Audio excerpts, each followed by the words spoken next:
Magandang tanghali mga kabay. So meron po akong approved repair dito.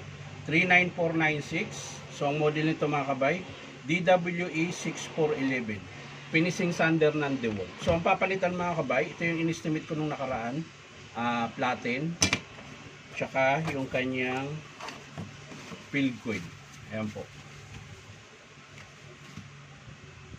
So tara mga kabay, samahan nyo po ako. Ikakabit natin. So yan, nakalas ko na po yung screw. So tatanggalin na po natin ito. Ayan. Carbon brush.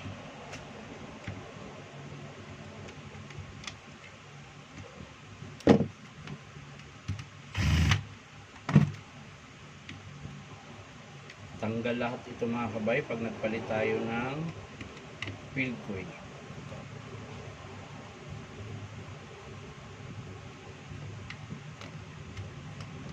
Oops.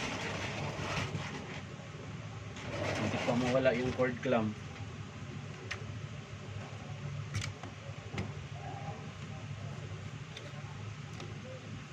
Ito pa pala hindi nakalas.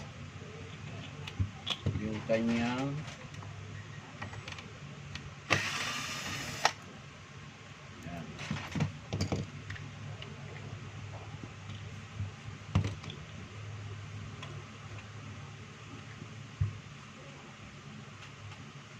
pala. Kaya pala matgas. May dalawang screw pa pala.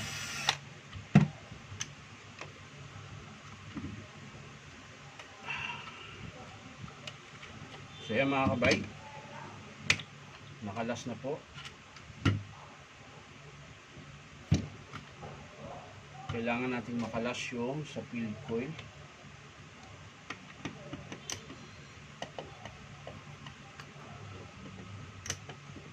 Yan.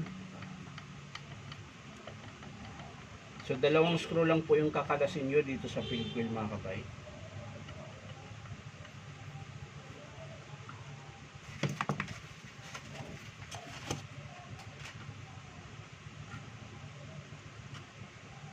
Yan.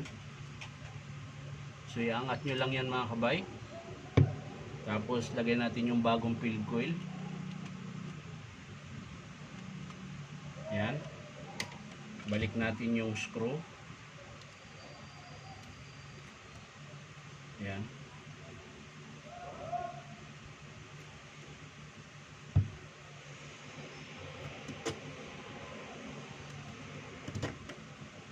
Tapos higpitan natin ulit.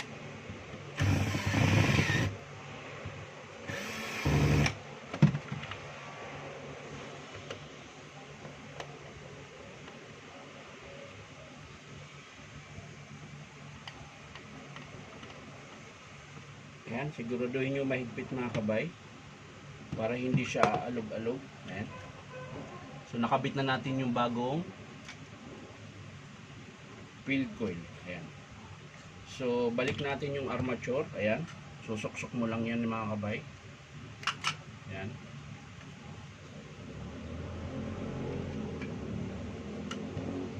Tapos yung housing mga kabay, balik natin. Ayan, ganyan lang po yung pagkabit. Hindi naman po yan magkabaliktad dahil meron po siyang nakausuli dito, yung para sa vacuum. Ayan, tabingi pala.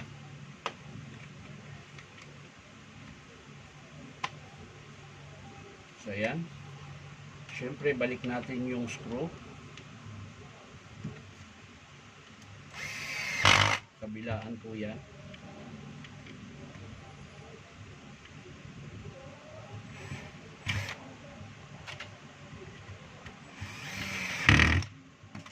Sa kabila. So, sa mga gusto magpa-repair mga kabay, punta lang po kayo dito sa Powerman Hardware, 530 T. Alonso, Santa Cruz, Manila. So yan mga kabay, nakabit na natin. Siyempre yung dalawang screw dito kailangan natin ibalik.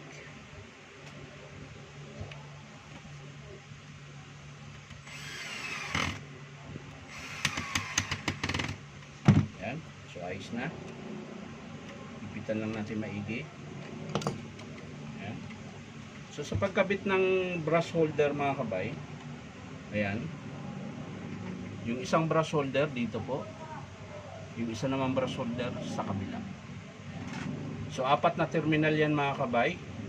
Yung dalawang kabilaan, ayan, yung hindi siya magkatapat mga kabay, halimbawa ito yung apat na terminal ng field coil, ito yung carbon, ito naman yung carbon, ito yung carbon, yan, ito naman yung dalawa sa switch tsaka supply ng kuryente. Yan. So ikakabit natin to.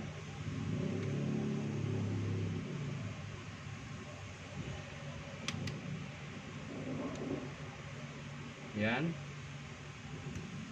Tapos yung wire susuksok natin doon sa terminal ng field coil.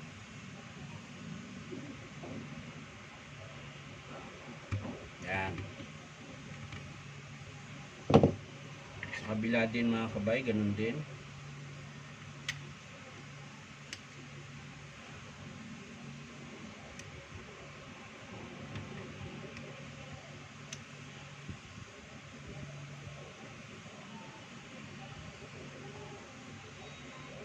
Kailangan lang dahan-dahan at baka mabali po yung terminal niya mga kabay. Yan. So yan. Yan. Yan na po yung sa carbon brush. So babalik natin yung ito, yung sa switch. Yan. Yung sa switch, dito naman yan sa harap. Yan.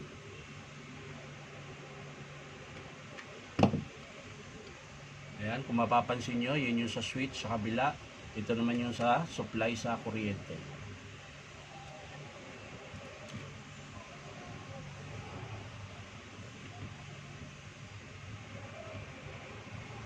Ayan mga kabay.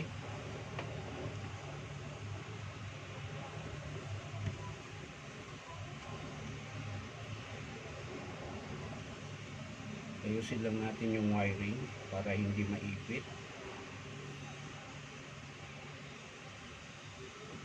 Yan. Siyempre balik natin yung cord clamp.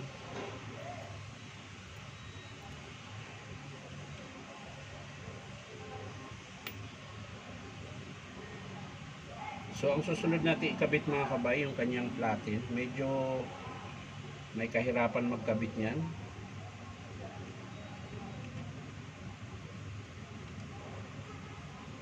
Matigas po kasi yung ano niya, yung sa pin. Yung pinaka pin ng ano ng paper clip.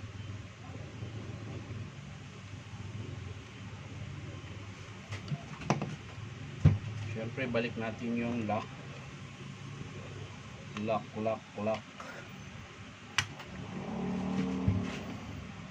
So yan mga kabay, kakalasin po natin yung kanyang paper clip. Dalawa po yan. Ito. So ito madali lang kalasin ito dahil susungkitin mo lang itong clip niya na nandito. Ayan.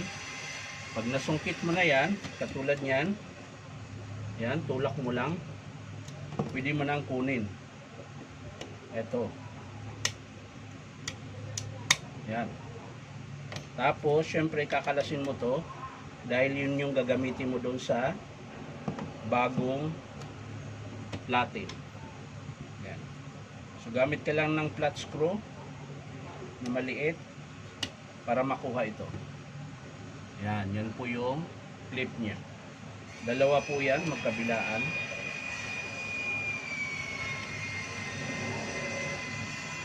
Ayan. Dahan-dahan lang po at baka tumalsik, mawala. Ayan. So dito po yan nakakabit mga kabay. Ayan.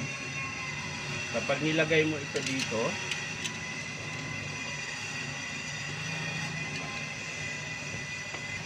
so yan mga kabay, lalagay po natin yung paper clip nya, tapos yung clamp. Ayan, susuksok mo lang. Ayan. Yung isa naman sa kabila. Yan. So yan mga kabay, okay na. Yan. Tapos, ipitin mo lang ulit ng long nose. Pipigain mo para mag-lock siya. Yan. So yan na po yan. Yan na po yung isang paper clip pang ipit. Ito ang mahirap kalasin. Ito. So kailangan mo ayan. Ito. Makikita mo yung maliit na pin. Ayan. Yun po yung susundutin mo papunta doon para mahugot mo yung pin tsaka makalas mo tong isang paper clip na ililipat natin dito sa bagong platen.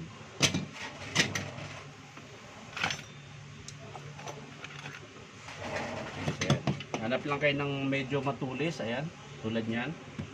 Tapos pupukpukin nyo palabas.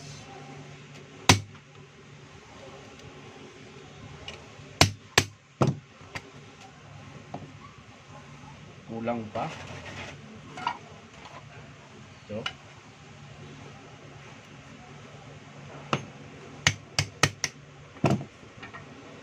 Yan, mapapansin nyo, yun na po yung pinya, lumabas na. Pwede nyo nang bunutin ng long nose. Ayan. So medyo may katigasan ito mga kabay, pero kaya naman. Ayan. So yun na, kalas na mga kabay. So ito din po yung gagamitin natin sa bagong platen. Ayan. So sa pagkabit nyan mga kabay, ang forma nyan, pag ganyan. Ayan. Tapos forma ng spring. Ayan. Tanggal. Ayan. So ganyan po ang formahan niya. Ayan. Tapos yung pinahinugot natin, babalik lang natin yan dito. Ayan. Tutusok mo yan dito. Medyo matigas to dahil bago yung plating niya. So pupukpukin mo lang kaunti. So ito, kailangan ingatan mo na dahil minsan nababasag din itong platen.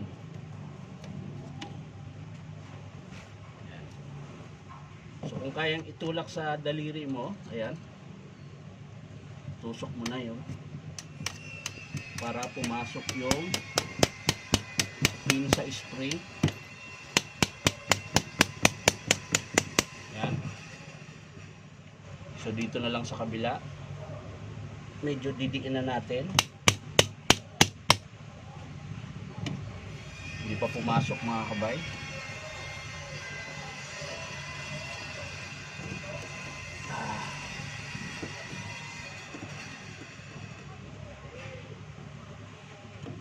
Antigas. Oh! Ito mahirap dito eh. Sa spring. Pero pag napasok naman yan mga kabay, okay na yan. Dito lang. Pag nakapasok yan, ayos na yan.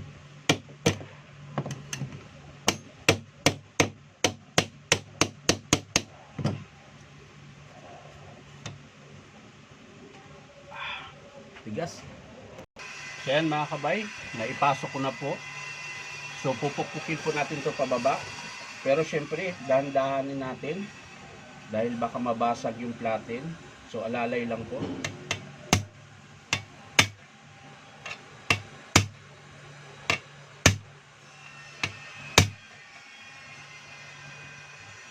Kulang pa.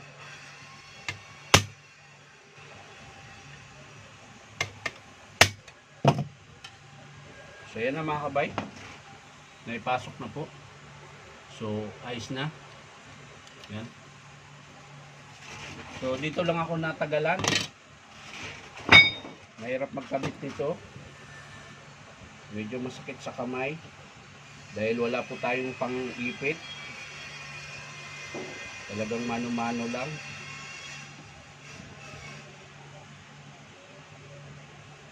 Yan. Siyempre yung bearing.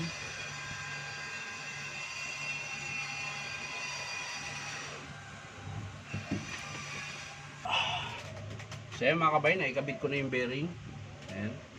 So kung wala ka namang pang press, pwede mo namang dahan-dahanin pokpok, papasok, o kaya gagamit ka ng kahoy para hindi mapitpit yung seal ng bearing. So ikakabit na po natin sa unit. Ayan. Siyempre yung rubber, huwag niyong kalimutan. Ito, rubber boot. Ito yung pinaka paa niya.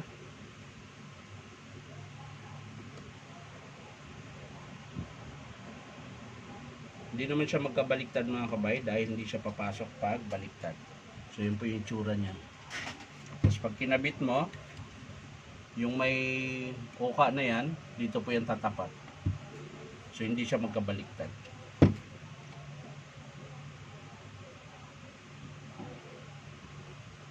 Yan.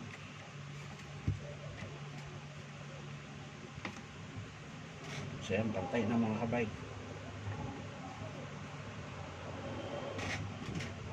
So kakabitan natin yung lock.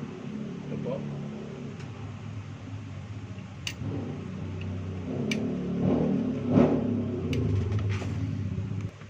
So yan mga kabay, kakabit na po natin yung screw. Ayan, lubat yung cordless mo. So yan na mga kabay, naikabit ko na. So titesting na natin to. Medyo may alikabok pa rin to. Ayan.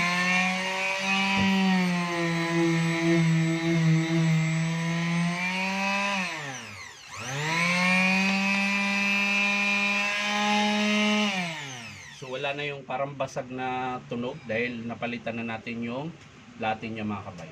So yan lang mga kabay, maraming salamat sa panonood at palike and share na rin po.